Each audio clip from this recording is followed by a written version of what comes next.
Hi all, అందరూ ఎలా ఉన్నారు? నేనైతే చాలా బాగున్నాను. మీరు కూడా బాగుండాలని మనస్ఫూర్తిగా కోరుకుంటున్నాను. ఈరోజైతే simple and tasty egg curry చేసేద్దాం. మా ఇంట్లో కూరగాయలు లేనప్పుడైతే నాకైతే గుర్తొచ్చేది మాత్రం ఎగ్ కర్రీ అండి. మీరు మీ ఇంట్లో కూరగాయలు లేనప్పుడు మీరేం చేస్తారనేది ఖచ్చితంగా కామెంట్ చేయండి. నా ఛానల్ని ఫస్ట్ టైం చూస్తున్న వాళ్ళైతే ప్లీజ్ సబ్స్క్రైబ్ చేసుకోండి. ఈ వీడియోని ఫస్ట్ నుంచి ఎండ్ వరకు అయితే చూడండి, స్కిప్ చేయకుండా. ఫస్ట్ ఒక బాండీ పెట్టుకొని అది కొంచెం వేడైన తర్వాత మీకు కూరకి సరిపడినంత ఆయిల్ వేసుకోండి. అందులో ఆవాలు, జీలకర్ర, 2 మీడియం సైజు ఆనియన్స్ వేసుకోండి. ఆనియన్స్ ఫ్రై అవ్వడానికి అయితే నేను కొంచెం సాల్ట్ యాడ్ చేశాను.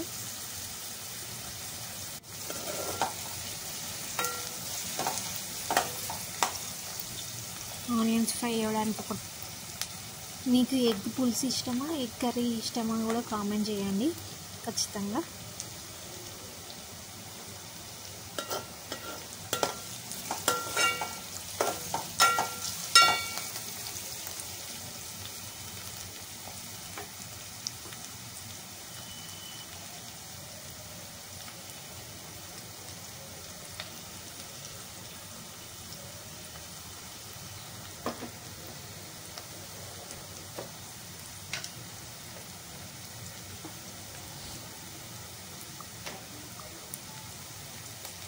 కొంచెం అల్లం వెల్లుల్లి పేస్ట్ యాడ్ చేస్తున్నా.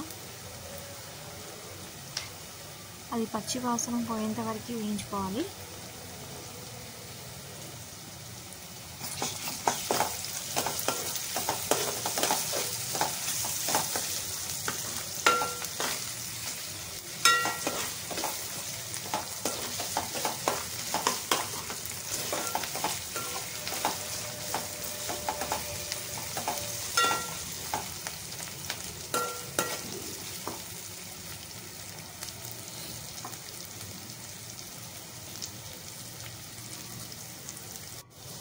కొంచెం పసుపు వేసుకోండి.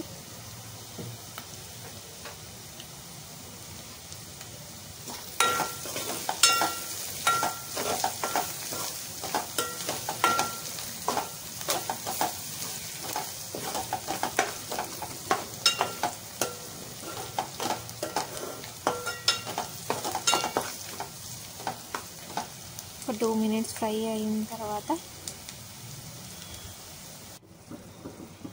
సాల్ట్ యాడ్ చేస్తున్నా. మీకు కూరకి సరిపడినంత యాడ్ చేసుకోండి. నేనైతే ఫస్ట్ యాడ్ చేశాను ఆనియన్స్ ఫ్రై అయినప్పుడు.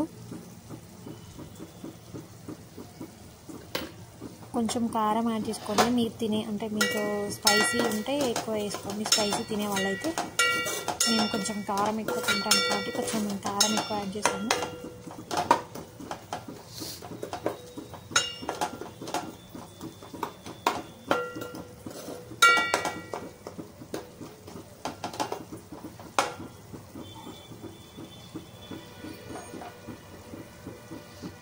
మూత పెట్టేద్దాం.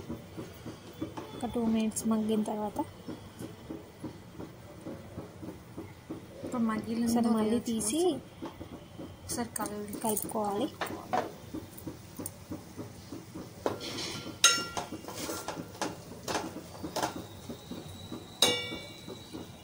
అలా ఆయిల్ సపరేట్ అయితే కొంచెం మగ్గినట్టు అయిపోతాయండి ఆనియన్స్.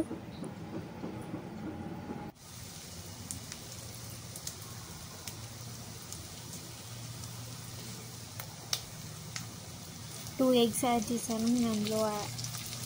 అంటే మర్చిపోయానండి, సారీ అండి.